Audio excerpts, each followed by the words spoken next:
You've never had to be a composer in residence for a radio station? Never. I never heard of it.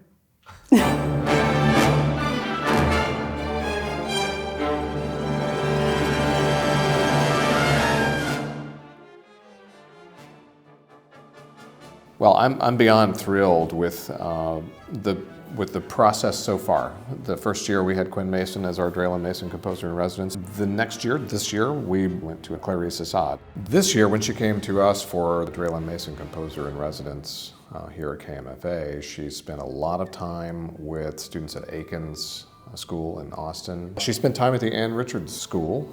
And then we spent time at East Austin Prep at Draylen Mason's alma mater. Then when she came back in the fall for the premiere, a fantastic work, Bayalan Blues, that week was packed.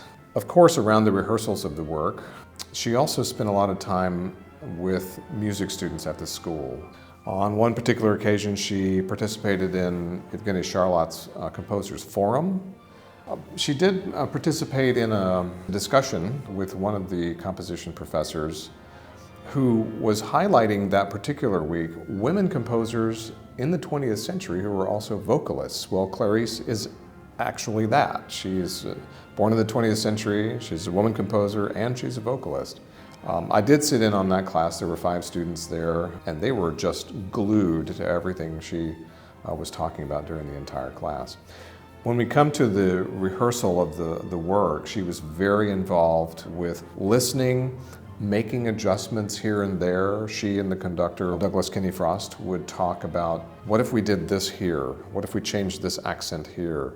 The students absolutely loved working with her. First of all, playing a work for the very first time, so doing a world premiere of a work, that's huge in the lives of college musicians. But also having the composer there. This is a living composer who's standing right in front of them, listening to them play.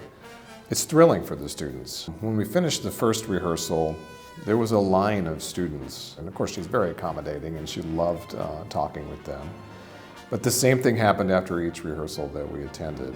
They were just thrilled to be in the presence of this composer who wrote this work that they are going to be playing for the very first time.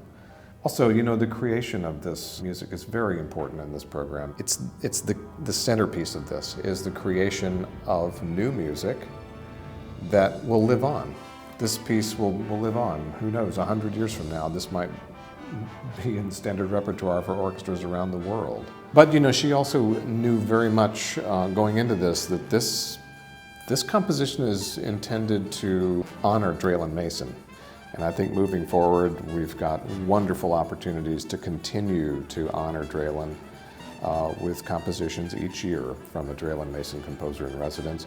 And of course, we can't do that without support from listeners and donors.